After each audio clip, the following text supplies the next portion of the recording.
بسم الله الرحمن الرحيم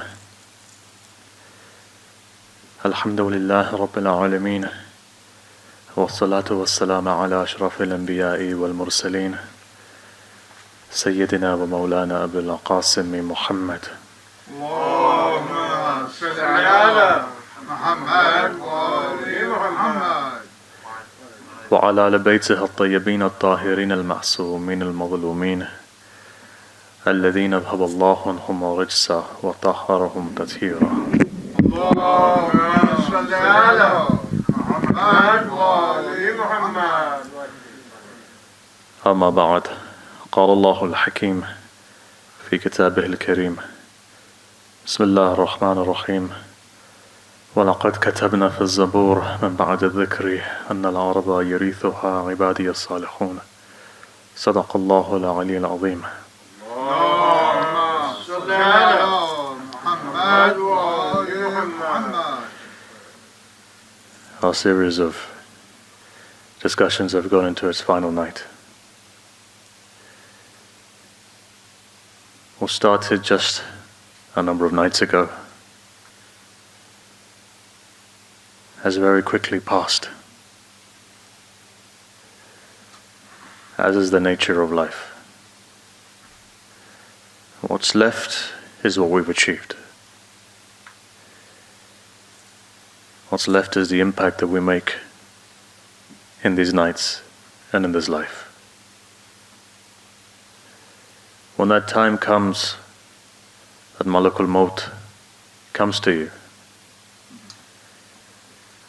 our belief is that Amir al-Mu'mineen will also come for his Shia at that point. The question is this: are you going to have your head up, or are you going to have your head down? Once you see the truth in front of you, there'll be many people who will say, if only we have just a bit more time, perhaps we can repent, perhaps we can do something better, perhaps we can become better people. The fact is that you're still alive. And like Hur alayhi salam, you have one more night. In this night, much change can come. What it requires, though, is a heart that's willing to change. These nights are the nights of mercy. These are the nights of Allah. These are those nights that we're meant to move closer to the ma'rifah of our Imam. These nights that you come to understand may be some part of the haqaiq of Karbala, and by doing so, you elevate yourself and your generations to come. Just like in this world, everything is causal. The very same thing applies when it comes to family, when it comes to children. It's possible that one ancestor did such a deed that the next generation and the generation after feels the effect of that one good deed. For those people who originate from India, there was one alim who made a pious dua when he went to Najaf to the shrine of Amir al-Mu'mineen. He made the same dua when he went to Sayyid al-Shuhada. 2 generations of mujtahids came from his line. His dua was just that in every generation there should be one alim. That's one man, that's one dua, that 200 years later, you still find the effect of such a dua. So look, what you think is small isn't small. You think praying to God is a small thing because 50, 60 things that you ask for have not been accepted. It's because you've not understood how to ask. It's nevertheless on nights like these, where something happens. As we said, that in the way that there are 2 types of mystics, one is a salik ilallah, one is somebody who's majzoob. Dua is also like that. Sometimes, somehow, somewhere, with all of your wujud, when a person makes a sincere prayer, it is sufficient to change destiny. And at least once in your life you'll witness this. You'll see this with your own eyes and you'll hear it with your own ears. The ability that one person makes such a powerful dua that their destiny changes. Let me give you an example. There was a young man, and that young man bought his mother, who was extremely sick. She was about to die. So when there's no hope, what does a Shia do? Especially if you're living in Iraq. You go to Bab al-Hawaj, takes his mother, goes to the shrine of Abul Fadl al-Abbas. Perhaps it was a Thursday night. Takes his mother in. In those days there were no partitions. These partitions are very new. Therefore everything was open. Takes his mother, sits down and begins to pray. One sheikh narrates, he says, look, I saw the state that his mother was in. So I got up and I said, son, I think you should go get some money together, prepare some kafan, prepare tomorrow for the funeral, prepare your mother for her final rites. I don't think she's going to survive. In his way, he was advising him. From the other perspective, the young man looks up and says, Sheikh, if I thought my mother was going to die, I wouldn't bring her here. I've come to Abul Fadl Abbas. I'm going to make this dua, and you're going to see that things are going to change. The sheikh said, wow. He said, I took a step back, I sat at the back. Now I didn't want to go home. I wanted to sit here all night to see what was going to happen, because I knew with the intention this guy came with and the sincerity he came with, today, tonight, there's going to be a miracle. He said, I sat there and I waited and I waited and I waited. And eventually you saw the frustration mounting and mounting and mounting on this young man's body, on his face. And eventually he gets up. And when he gets up, in those days they used to have horses, so he gets on his horse and he begins to ride out of Karbala. And as he begins to ride out of Karbala, a man comes, intercepts him and tells him, why don't you go back? Your mother's been cured. He says, how do you know that my mother's been cured? He says, come back and see for yourself. He says, where are you going? He says, I'm going to Najaf. Why are you going to Najaf? I'm going to complain to Amir al-Mu'mineen. He says, come back, see if your mother's not cured, I myself will take you to Najaf, to Amir al-Mu'mineen. This young man comes back. When he walks in, his mother was walking. She was completely fine. And so he turns around to this person and he says to him, look, you brought me this good news. I don't even know who you are. I can't see your face properly, but at least one thing, let me kiss your hands, let me kiss your feet. This man takes one step back, this young man moves forward again. He takes another step back. Eventually for the third time he says, look, I've got no arms to give you.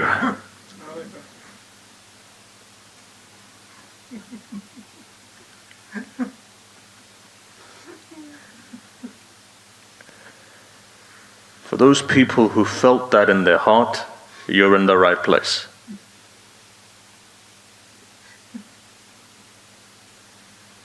If on the night of Ashura, a person's heart doesn't melt, the best thing for them is istighfar. The best thing for them is istighfar. Because if it doesn't melt today, it's not going to melt.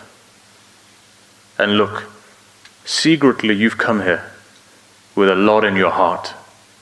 And so no. Today, all of those things that you bought in your heart, the reason why you've been brought here today, and when I say here, the reason why you're watching today, the reason why you're scattered watching in your houses today, if you're sitting and watching, whichever majlis you're watching, be it this one, be it other ones, but the fact is this, the minute that you prepare your house for this majlis, for another majlis, and you sincerely sit down with your family to watch with all the adab and the respect that is required, know now is the time then that your dua is going to be answered. Above and beyond dua is this, just remember this, is to give condolences. You give condolences, don't worry about yourself. The one who you're giving condolences to will worry about your dua being accepted or not. You don't need to worry. You've come to the right place. You've come to a place where your master knows your heart. One alim once said, he said, look, it's almost shirk to ask from Allah dua. Had it not been for Allah Himself to say, "Udu'uni astajib lakum," you're insulting God by saying, "Give me something," when God already knows what your heart is. The one who is Kamil, who created you, who knows everything about you, to then go and ask for Him when He knows everything about you is insulting to God. He said, had it not been for the fact that Allah Himself says, "Udu'uni astajib lakum," it would have been shirk for you to go forward like that. Though Allah knows your heart, but Allah also loves it when you ask Him. So ask Him. If every door is closed, you know Allah's door is open. Look, what's going to happen after this? The day of Ashura is going to come. You're going to mourn. One last chance. And on that day, it doesn't befit for us to ask other than give condolences to Imam Hussein. Ashura is a day where everything stops. Your life stops only for one thing: the entire day's mourning. So technically this is the night which makes the difference. These are the nights that change you. This is the night that makes the difference. So now get into that mode so we can start by discussing and finishing what we started 9 days ago.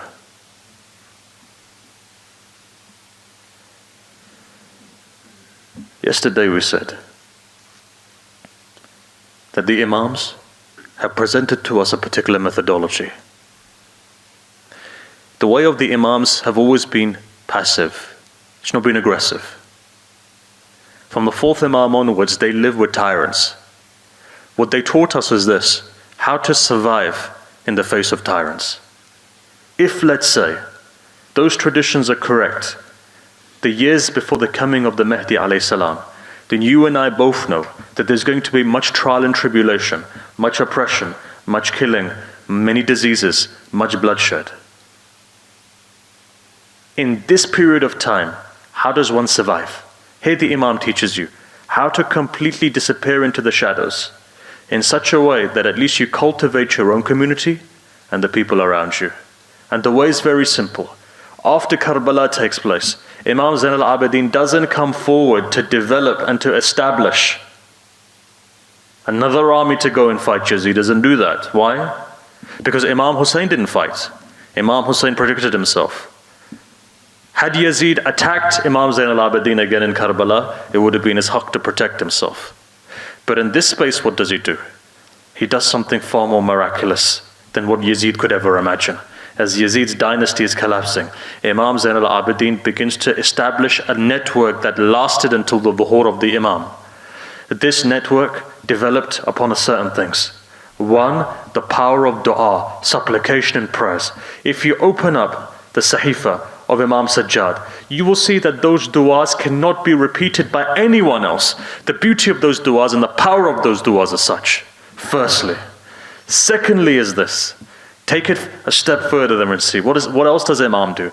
Imam establishes two things. One, he establishes a system whereby the standard of living of every Shia and of all of those people who are impoverished or oppressed is raised. This is a message for us as well. Third thing Imam does is he educates, and we looked at it yesterday. Educates people. Remember, your biggest enemy is your own ignorance. Human beings' biggest enemies is not external, it's actually internal. And that's your ignorance. And the only way you can come over that is if you have the ability to gain knowledge and to remove that ignorance from yourself. So look, Imam establishes his jihad, and all of the Imams after the jihad is jihad ilmi, which means it's based on knowledge, which means to raise the intellectual and the spiritual standards of the people. And that is the only way, even when we talk about preparation for the Imam, that is the only possible way that you can prepare. Some people say we should do this, and materialism is not going to help. If that was the case 400 years ago, when they were preparing materially, after 400 years all of that is redundant and backward. What are you going to do? Make what? Do what? That's not the case. Prepare yourself. Prepare your heart. Purify your heart. Cleanse your heart. That's the way forward. What are you going to do? Build a building? What's going to happen in 200 years' time? It's going to crumble? What are you going to do? Stockpile oil? In 10 years' time, probably everything's going to become slightly more economical. more environmentally friendly. Technology changes. Technology changes, situations change, fitrah of insan doesn't change. To perfect the fitrah, to perfect your fitrah is so important that when that happens, then in any area you're prepared. In any given circumstance, and in any situation, you're prepared. And that requires for us to spiritually work on ourselves. And this is what the Imam does. But there's one more thing that the Imam does. Now go to the 5th Imam and 6th Imam and see. The worst dynasty actually wasn't the Banu Umayyah. What did the Banu Umayyah want to do? They wanted to exterminate Sayyid al-Shuhada and Ahlul Bayt. What did the Banu Abbas want to do? They made their revolution on the basis of the name of Sayyid al-Shuhada. But their entire aim was to exterminate the Mahdi alayhi salam. One empire, Imam Hussein. One empire, the 12th Imam. Everything was built to exterminating the 12th because they'd heard the hadith and it was famous that a 12th is going to come who's going to wipe out the dhulm and jawr from the world. So what do they want to do? They want to destroy the Imam, and that's all it is. The reason why one Imam goes to Samara, why they put under house arrest, why this happened, why the poisoning, all of these things for one reason: they wanted to prevent the Mahdi from coming forward. What does that mean? What did the Imam do here? Imam knows this. Imam knows this. So what does the Imam here do? Imam develops an elaborate system. And that system was so underground that the Shia survived. How else did they survive? What else did the Imam? Charity. The best way that the Imam worked was charity. Help people, help those people who are impoverished. Second thing was what? He developed people like Ali ibn Yaqtin. Who's Ali ibn Yaqtin? The minister for Harun. Harun Rashid had a minister. That minister was a Shia of the Imam. People always ask the question, are we allowed to go into politics? No government is more tyrannical than Harun Rashid's government. Ijazah is given, 6th Imam, 7th Imam. Ijazah is given to Ali ibn Yaqtin. Go into politics. But Mawla, am I allowed to? Even they questioned. When the 8th Imam alayhi salam came into the governance that he did, people would say, you've sold out. They pointed fingers towards the Imam. Who are you? You're nothing. Pointed fingers at the Imam. And the Imam would say, Yusuf went freely. I've been forced to come into this position. Hey, Ali ibn Yaqtin is there. But what does the Imam say to him? They say, Imam prayed for Ali ibn Yaqtin every Hajj that he went to. The first person he prayed for, Ali ibn Yaqtin. So he asked Mawla, am I allowed to take the money? He says, take the money. No problem. Take the money from the tyrant. It's okay. Take it. On one condition. What is that? Improve the standard of living of the people. If any of my gharib Shia come to you, any of them are in problems, pain, your responsibility is to save them. And if anyone comes, regardless of Shia or Sunni or Christian or atheist, anybody comes who's oppressed, you've got to help them. You've got to help make a better society. You've got to do your part. And Imam protected him. The famous stories are there. One day the Imam writes a letter, says, Ali ibn Yaqtin, from today onwards you do wudu like this, not like this. Hukum of the Imam comes. Remember one thing. When the hukum of the Imam comes, you follow that hukum. Even in the time of Sayyid al-Shuhada, many people didn't even know that. What did Ibn Abbas say to Sayyid al-Shuhada? He says, don't go to Iraq. Ahl Iraq have deceived your father. You're advising Imam of the time? You're advising Imam of the time? We respect all of those people from those days. Ibn Abbas and everyone. But the fact is, when you think about it, you think, Ma'rifah, everybody has different levels of Ma'rifah.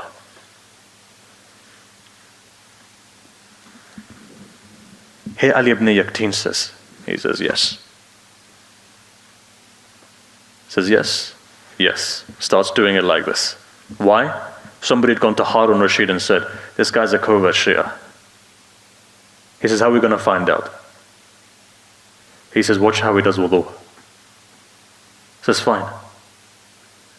Wudu is something that if we see how he does it, you'll find out whether he's Shia or not. Imam had given him the hukum. They hide, he's doing wudu. He says, no, this guy's not a Shia. He's one of us. Next day, Imam again writes a letter. He says, now change back again. This is how it's done. Harun Rashid gives a shirt to Ali ibn Yaqtin. Ali ibn Yaqtin goes and presents it to the Imam. Somebody turns around to Harun and says, look, that shirt that was presented, he's given it to the Imam. Ask him, call him, see what happens.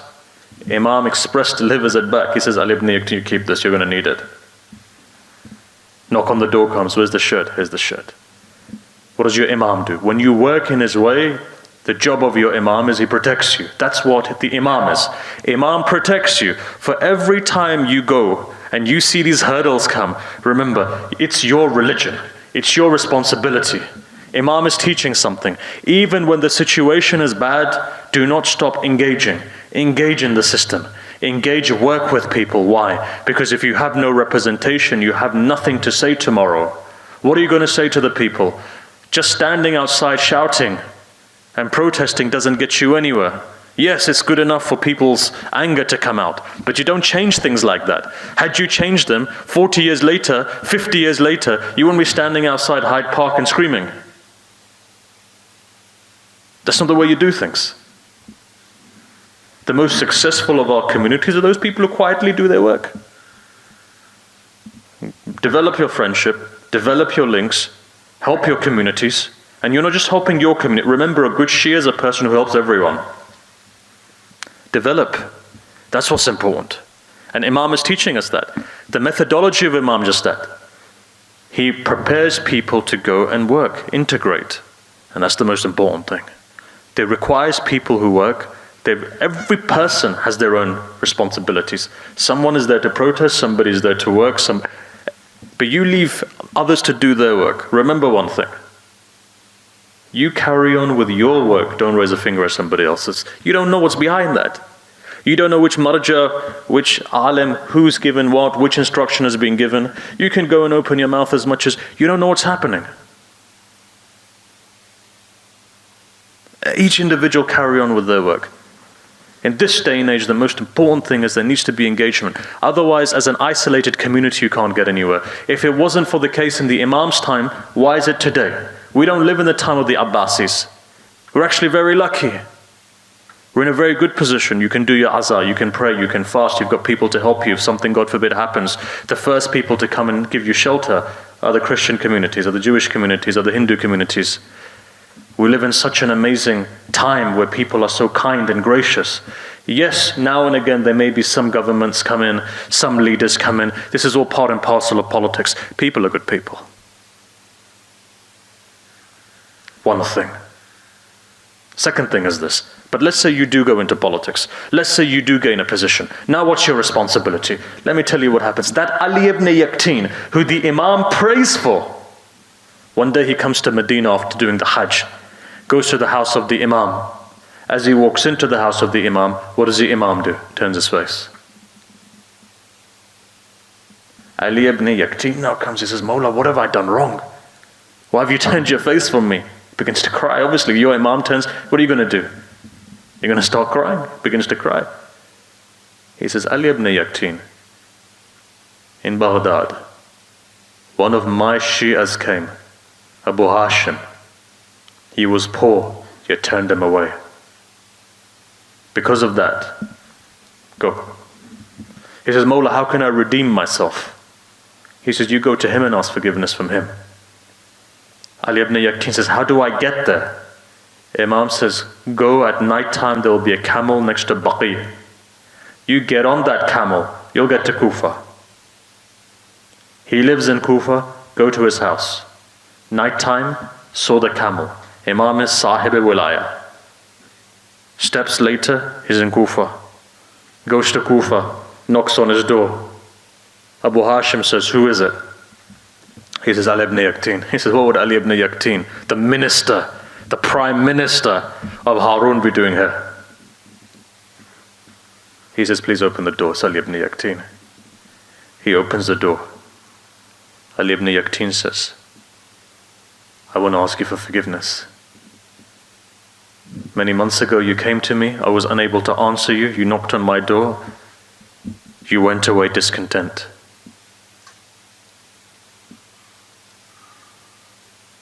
He says, do you forgive me? He says, I forgive you.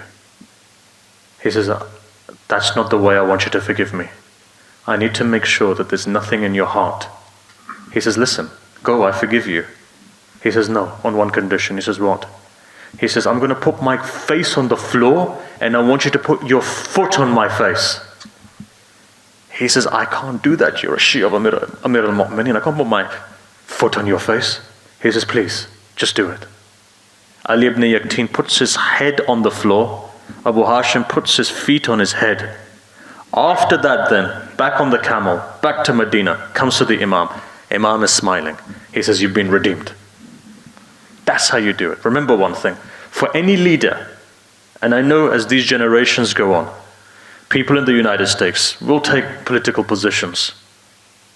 People in Canada will begin to take, in Scotland, in the UK. Just remember one thing, it's not a bad thing. Just remember, be humble, have humility. When you're a servant of the people, just because others may be corrupt, it doesn't mean you lose the ethics of Al Muhammad, what they've taught you. Where to serve. Service. Service becomes very important. So look, on that basis, we raised a topic yesterday. What was that? For whatever you do, remember whichever field of life you're from, whether you're a cleaner, whether you're a bus driver, whether you drive a taxi, whatever you do, accountant, doctor, remember one thing. The most important thing for any Shia is to refine their akhlaq. And this is where we stopped off yesterday. Remember, as I mentioned to you yesterday, there's a book called Manazil al-Sa'irin, right? It's one of the better books of suluk. And I'm going to take some examples from that. In Manazil, there's 100 stages of spiritual development that a person goes through. Now there's different, from ma'amilat to akhlaq and so forth, different stages of your life. Before you can actually reach any maqam, your akhlaq has to be perfected. And the idea is this, that in your life, as you move towards Allah, there are different ahwalats that you go through, halats that you go through, hal that you go through, one state to another state to another state. One station, one maqam to another maqam to another maqam, until you reach Allah, eventually. And when I say Allah, you can never reach the dhats of Allah, but you reach at least the sifat and the asma of Allah. So there's a movement that takes place. To perfect your akhlaq requires you to have fatuwa. Why is fatuwa important? Fatuwa is translated as chivalry. And I want you to really bear with me for the next 5 minutes. If you can understand what I'm saying, it'll change your life. Why? Because the king of fatuwa is Amir al-Mu'mineen. Where does it say that? Battle of Uhud takes place. What does Jibreel say? La fatah illa Ali, la sayf illa dhul fikar. This la fatah, this is Amir al-Mu'mineen is sahib fatuwa. It's a maqam, it's a spiritual state. And when that spiritual state is there, your entire akhlaq becomes perfected. Now remember one thing, we call it the makarim al-akhlaq. It's not fadail al-akhlaq, for example. Fadail is virtue, but that virtue is based upon what? If you look at it and see, that virtue is based on, much of it is based on justice. For example, eye for an eye, tooth for a tooth. But the makarim al-akhlaq is based on complete rahmah. I'll give you an example. The first stage of makarim al-akhlaq really is that when you hold no negativity to somebody else. Meaning what? Meaning you don't claim a right over somebody else. Meaning you don't demand from somebody else. Whereas fadail of akhlaq is this, that you can demand if it's your haqq. And over here, it doesn't mean that you let go of your haqq, but it means you let go of the attachment and you deal with people with mercy. So it's a completely different paradigm altogether. Fadail is what Musa taught, technically. Makaram is what Rasulullah taught. It's two different stages of human development. One is the stage of justice, which is your haqq. But remember, what do we say to Allah? Allah, don't judge us on your justice. None of us are going to pass.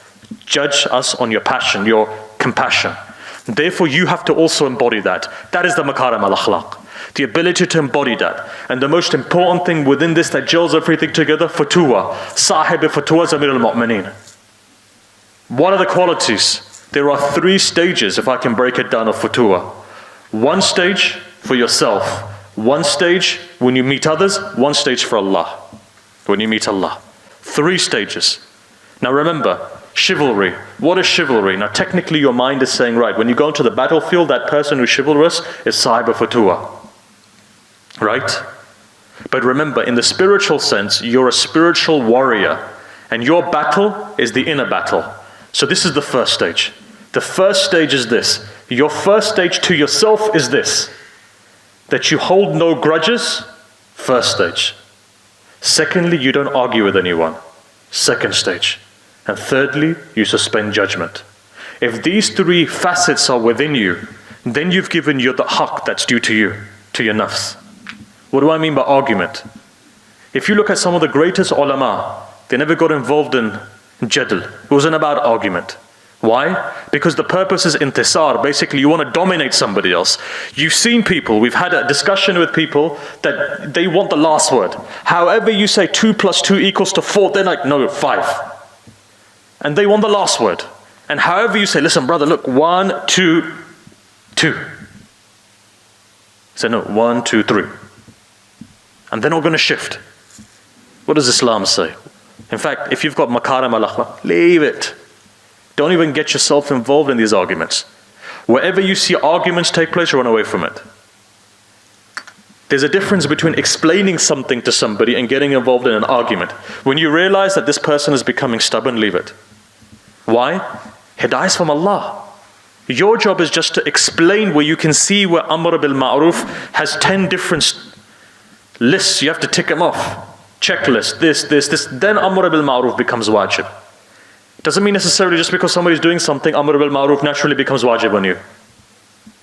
So look, and for that you can go to the Risala Amali of your marja and see that. I'm not going to go into detail in that. The only thing here I will say, which is the most important thing to say, is this. If ever you see an argument, back down. Why waste your energy?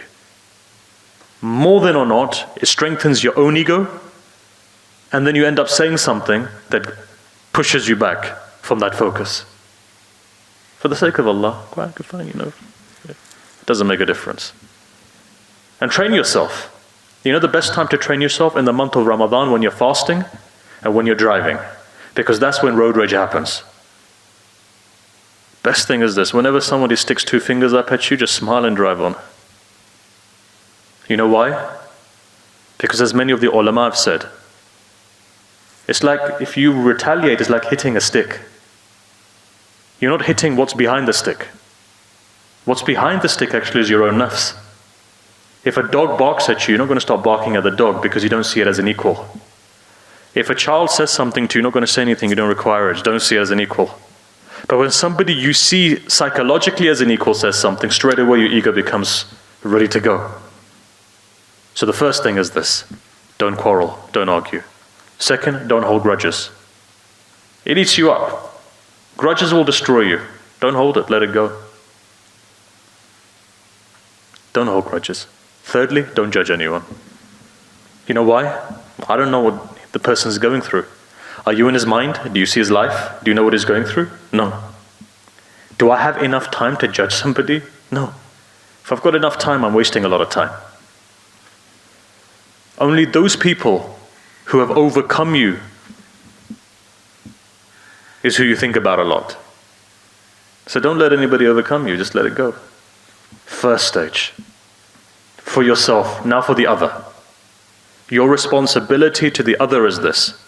Here in Manazil it says, in Bab of Futuwa, it says that person who's become hard on you, trying to push you away, respect them. Love them. It doesn't say tolerate. Tolerate is something else. Tolerate means that you have to do it. No. Do it out of love because you want to do it. And that's the biggest change you can do within inside of yourself. How does one do that? Not only do you empathize with people, but you have to come from above to be able to do it. How do you become soft and loving to a person who's wronged you? It's the question. That doesn't mean that you leave yourself open to becoming wronged. It means that you show compassion to change that negativity. And it's not easy. You know, somebody a couple of days ago said, you're talking about developing love. And you're talking about crying for Sayyid al-Shuhada. But how can I remove negativity? It's not always easy. Yes, it's not always easy.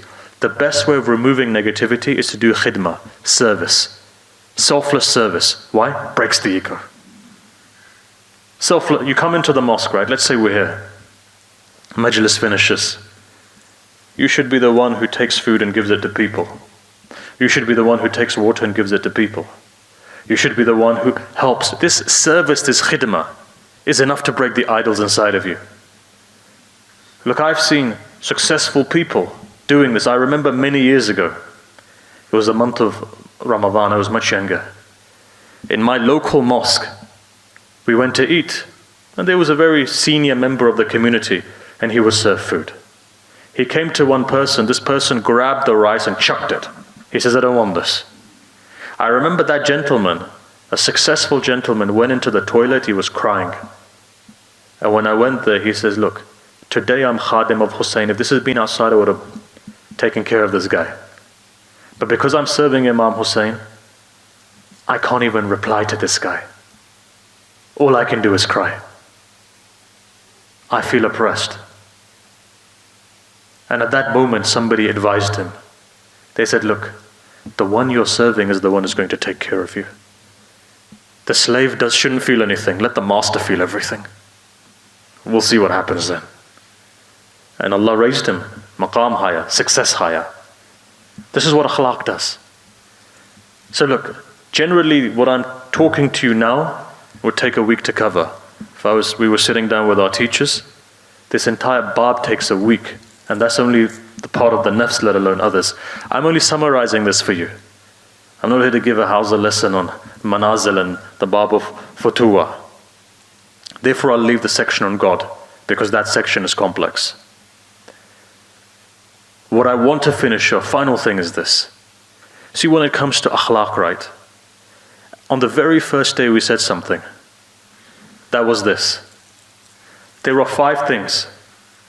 There are 5 things which are important. That if a person has that, believer or no believer, whoever they are, however they are, on the day of judgment, hell becomes haram on them, whatever they do. 5 things. Remember we said a person who's ghayur has ghayra. A person who's courageous. And if you're courageous, you're sahib fatwa. Right? There's 3 more left. One of them to be truthful, and as they say, a Shia is not a person who lies, so one has to be truthful. But there's one point I want to raise, and that is a person who has good akhlaq. What does good akhlaq mean here? Good akhlaq also mean, good akhlaq is a state of being, by the way. It doesn't mean you're false. Just smiling at someone, giving your hand to somebody is not akhlaq. Akhlaq is when you empathize with somebody. But from the bab of good akhlaq, makarim al-akhlaq, is to talk nicely, to be polite. And that's something that we forget. Imam alayhi salam says, I was looking at the hadith today. Imam alayhi salam says that a person who's polite, sweet of tongue, not in the negative sense, but in the positive sense, his life is increased, his rizq is increased, his izzah in the family increases. Respect, meaning his respect in the family increases. His respect from around the people, around him, the love for him increases. That is a person who can control their tongue. Why is that important? Let me give you a story. Final story, look, our time is flying by. Ayatollah Burujurdi, who was Marja A'la, right? So before Ayatollah Muhsin Hakim was Marja A'la, Ayatollah Burujurdi was. You know, today if 80% of the world follows Ayatollah Sistani, prior to him, when Ayatollah Khoi passed away, 90+% followed him. But when it was the likes of Ayatollah Hakim, then 99% of the world followed him, and the same way with Ayatollah Burujurdi. Ayatollah Burujurdi was once sitting in his class. Now these are people who have reached a level, so I wouldn't say you do this, but I'm just giving you an example of what Ayatollah Burujurdi did. Sitting in the class, one day one of his students questions him. If you ever go to Bath al-Kharaj, you'll see that the marja is sitting there and you get an opportunity to ask, and you debate with the marja about a fiqh issue, and the marja debates with you, and you can see this happening, right? And sometimes, obviously, you get people like me who may not understand, so I over-debate, right? Thinking, right, I'm sitting in Bath al-Kharaj now, I've come to a level, and when you're young and you've got a lot of, as they say, hot blood, You're thinking to yourself, I can debate with the marja. And those old guys sitting there are like, son, just calm down. Give it 10 years and then you'll see where you're at. But anyway, he's debating with the marja. Ayatollah Burujurdi is answering. And he's answering and eventually gets to a stage and says, sit down. Be quiet. You don't know what you're talking about. So I told him off basically. This guy, shut up. Obviously, what are you going to do? The marja tells you off. He went quiet. Ayatollah Burujurdi got off the mimbar. He started to cry. That night he couldn't sleep. And he says to one of the people, he says, look, can you find this chap? He said, look, these are the nights of Muharram. He's probably gone to a Majlis. If you can get to his house at Fajr time, then speak to him. Ayatollah Burujurdi at Fajr time goes to this student's house. Knocks on the door, the student comes out, he's like, oh my God, Ayatollah Burujurdi is at my house. He says, oh, you should have told me, I would have come to you. He says, no, this requires me to come to you. He says, can you forgive me for what happened yesterday? You have to think, what happened yesterday? He goes, please, you don't need to ask forgiveness from me. I was being stupid, I was being cocky, I was asking you questions. You don't ask forgiveness. He says, no. He says, I made a promise to myself. If ever I lost my temper, I would fast for the whole year. I'm going to fast for the whole year. But I want you to forgive me. Because maybe I must have hurt you. And if I hurt you, I'm out of the wilayah. He says, I swear you've done nothing wrong. Nothing to forgive. He says, just say you forgive me. He says, look, I forgive you anyway. I forgive you, but you've done nothing wrong. Please. I'm not saying because you're the marja of the time. You're like our father. You've done nothing wrong. I was cocky. You put me in my place. Ayatollah Burujurdi was, no. I lost my temper a little bit. And for that, I seek your forgiveness. And he fasted for 1 year. When your leaders are like that, then you understand why they're marja Allah. Now, how many times a day do we lose our tempers? With our children, with our family members, God forbid with our parents. You see, do you think it's easy? It can be very easy if you want it to be. Condition is this. You've got to focus, you've got to work on yourself. Look, our time has come to an end. I wish we had more time, there's a lot more to say. Looking at the time going past, our time has come to an end. Allah give us all the tawfiq to truly cry for Imam Hussein and to truly give condolences. Look, the main reason why we gather here, and this, everything that you just heard before is all a supplement, is to maybe shed 2 tears for the sake of the Ahlul Bayt, to gladden the heart of Zahra alayhi salam. 2 things I'm going to say, and then after that, inshallah, Taboot of Ali Akbar was going to be lifted.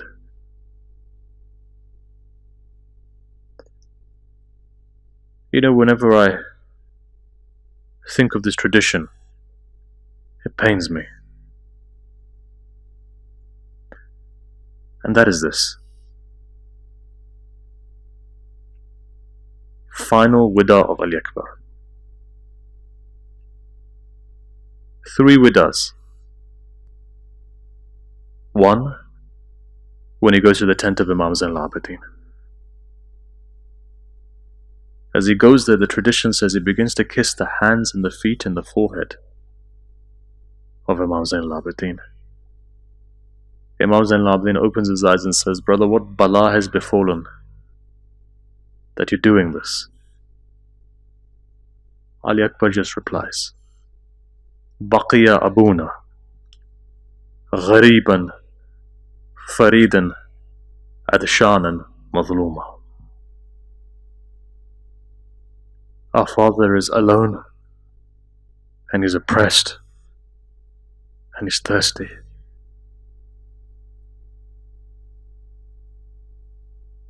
Second tent that he goes to Goes to the tent of his aunt, Sayyidah Zainab.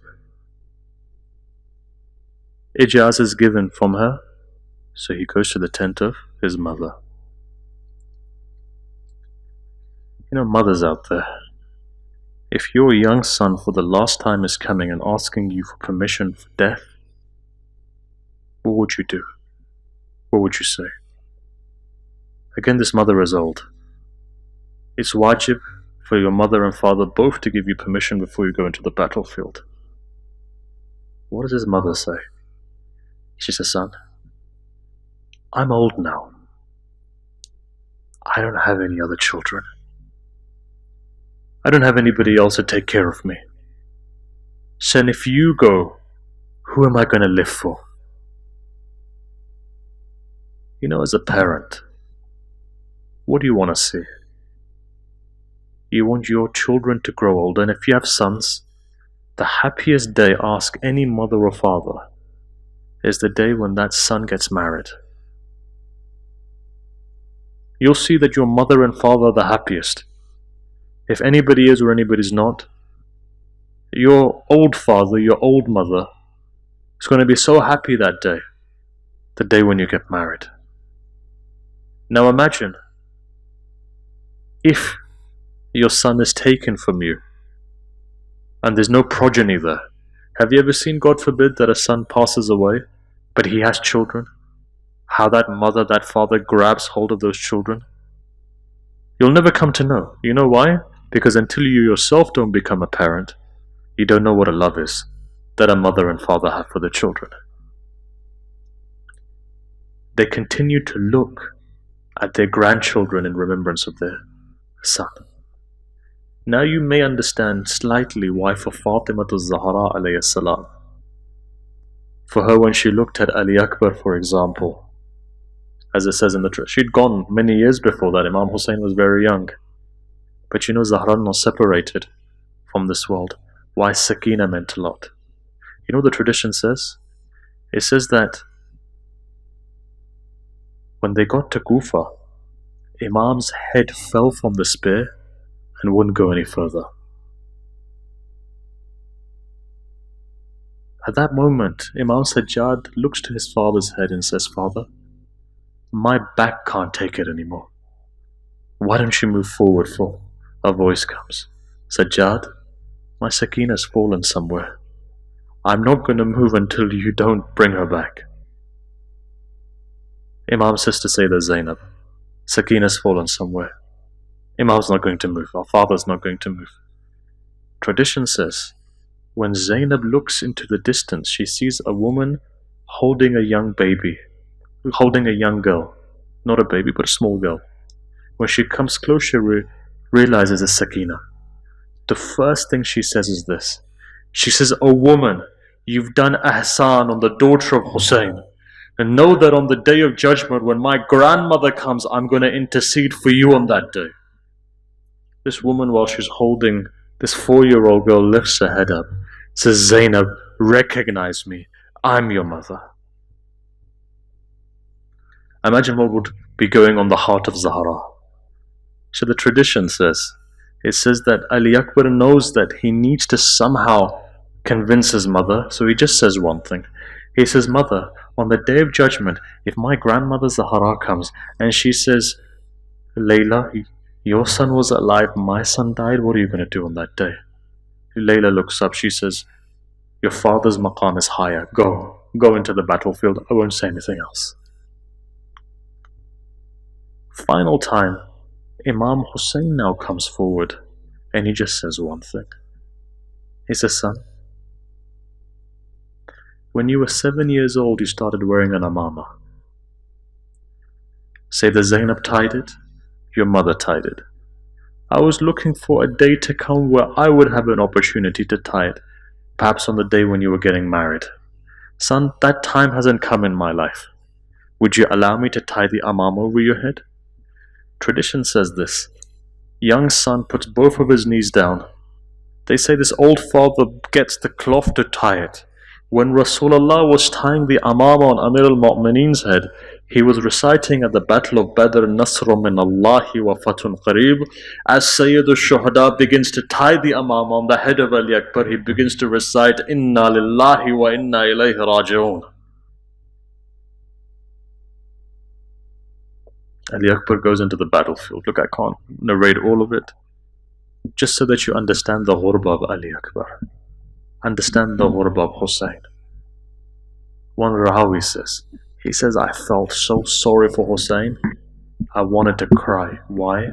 As the horse accelerated, an old father tried to run after his son. As he started to run after his son, he would trip over and he would fall over. He would get up again, he would trip, he would fall again. Eventually a time came when Ali Akbar was hit. The only person in the maqtal who doesn't call for his father. They say when Sayyid al-Shuhada got there, Ali Akbar was hiding something.